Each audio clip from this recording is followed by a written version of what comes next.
Okay, everybody gather around. Old Vagabond will tell you a story. Old Port, Massachusetts was a little town on Essex Bay. Everybody loved to be there who was there.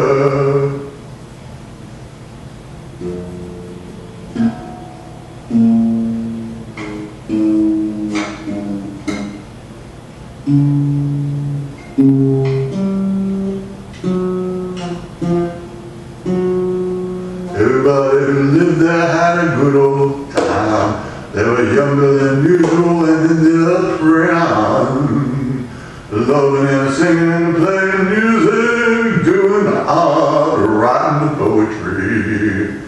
Everybody loved being there until the day.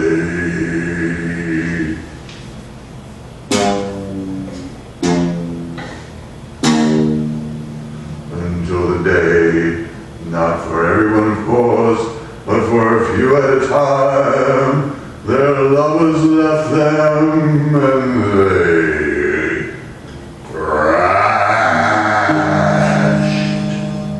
to the ground, to the ground, to the ground. Some could recover, some could not.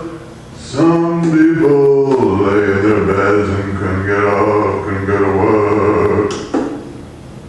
Scrounged a few meals from their friends.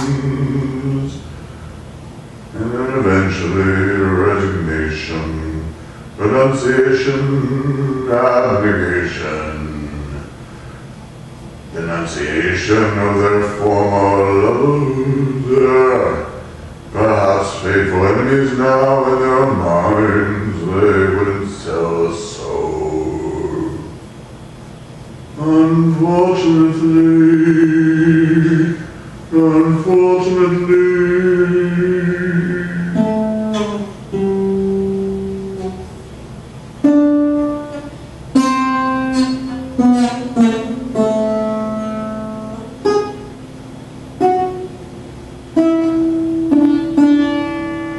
Unfortunately, love turns to hatred all too often.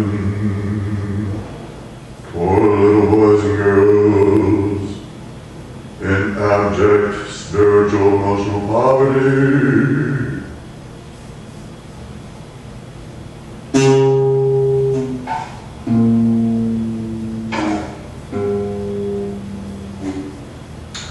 Okay, sorry about the little chomps around, little intro, happy tone. Now, the thing is that romantic love turns on the person. And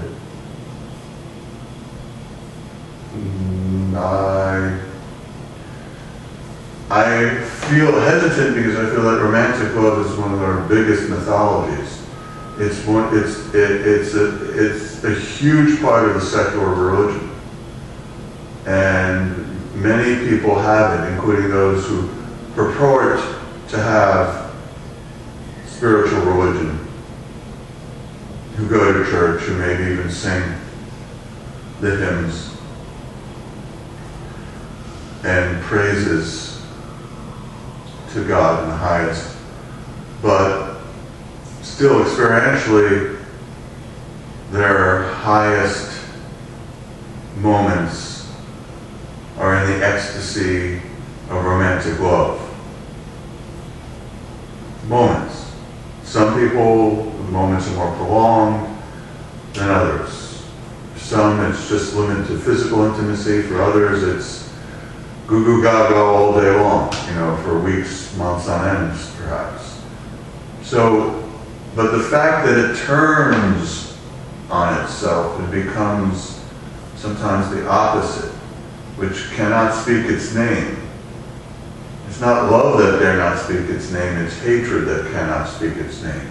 It's hatred of the other person, and it's completely crazy. And most people know that, so they don't do anything about it except perhaps have to drink themselves to oblivion you know, or close to thereof, you know. So I don't know how other cultures that don't have alcohol deal with that, you know, but I dare say that people in America should, I shouldn't even be telling what anyone should do, but I'm just suggesting that in America we rely on the drink a lot to medicate the emotional storms that rage within inside of us, often because of romantic love. I mean, there's other emotional, there's other sources of emotional upset and distress. You know, the humiliation at work, perhaps, the disappointments in one's career, the disappointments in attaining a coveted goal, whether it's scholastic or perhaps in the arts or in music or other endeavors that fools rush in to try to attain their American dream at. So there's a huge realm of emotional turmoil, especially perhaps for younger people, and therefore the complete hypocrisy of the fact that the drinking age is 21, and we all know that, I don't know if it's most, but a good portion of young people not only drink, but drink to excess, you know, on a recurring, regular basis. So there's so much hypocrisy in America that I feel that everyone should, of course then this would apply to me, but everyone should shut up.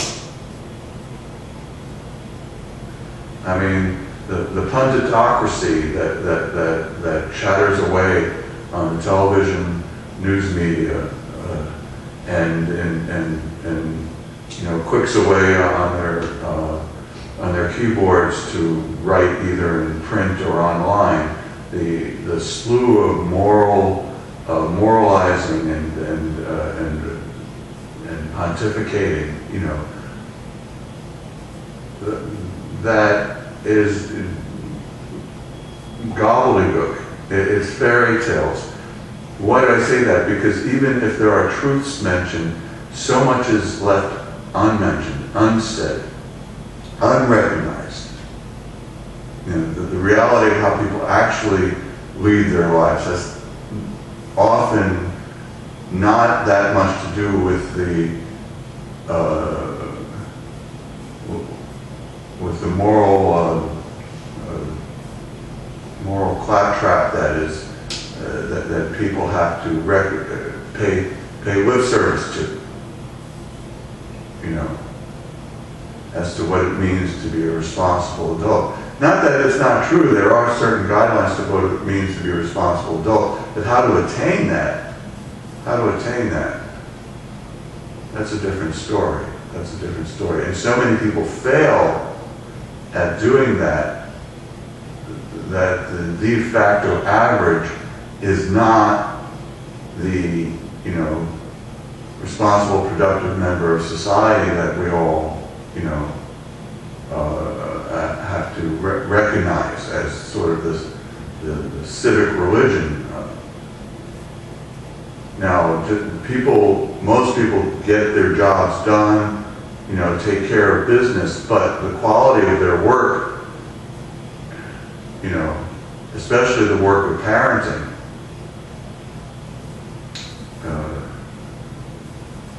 okay, I'm being way too negative. I'm sorry, okay? Please reduce everything I said, because sure, everyone's doing the best they can, doing a wonderful job. Everyone's a wonderful parent. Everybody's doing the best job possible, and nobody's trying to cheat anybody, you know. Nobody's trying to, you know, nobody's trying to commit mortgage fraud. Nobody's trying to cheat their clients, you know. Nobody's trying to sue anybody for frivolous reasons. You know, nobody makes a medical mistake. You know, nobody, no doctor, you know, prescribes an unneeded procedure or an unneeded medication. You know, no patient asks for what in effect become placebos. No patient asks for pharmaceuticals that are advertised on television, you know, and ignore all the side effects and just remember the happy face. You know, no one's son's or daughter is a binge drinker or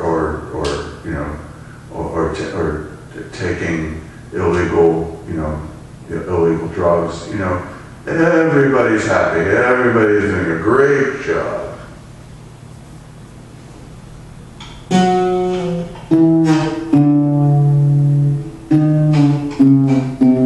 But we've got to have hypocrisy because no one really knows the solution. That I'll acknowledge. There are no solutions. There are no solutions. There's just the mess that we're in. No one can be a better person than they are. No one can be a better parent than they are. No one can do a better job than they can do. Everybody's just hanging on. That I will grant. You know, old Vagabond is an abject failure. You know, a miserable wretch of a fool of an existence. You know, Vagabond doesn't have any right to criticize anybody, and I don't want to criticize the essence of humanity of people. That I will celebrate and recognize and honor. What I do try, unfortunately probably too much, to try to shoot down is people's hypocrisy.